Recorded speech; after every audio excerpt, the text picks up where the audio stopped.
El 29 de novembre de 1899 es va fundar el Futbol Club Barcelona. Tot va sorgir arrel d'un anunci que va penjar Joan Gamper a la revista Los Deportes, on animava a formar un equip de futbol. El primer partit es va disputar el 8 de desembre de 1899.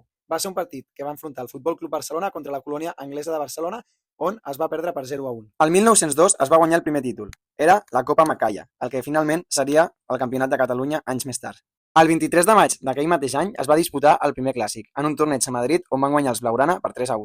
A l'any 1908 el Barça travessava una gran crisi, on només tenia 38 socis que estaven a punt de tirar la tovallola. Però va ser quan Joan Gamper es va fer càrrec de la presidència del club per primera vegada, el 2 de desembre. El 14 de març del 1909 es va inaugurar el camp del carrer Indústria, el qual va ser la llar dels barcelonins fins al 1922. Entre 1909 i 1913 s'aconsegueixen 3 campionats d'Espanya, que seria l'actual Copa del Rei, i el primer torneig internacional que va disputar el Futbol Club Barcelona, que va ser la Copa Pirineus, disputat al sud de França. L'any 1922 es va construir el camp de les Corts,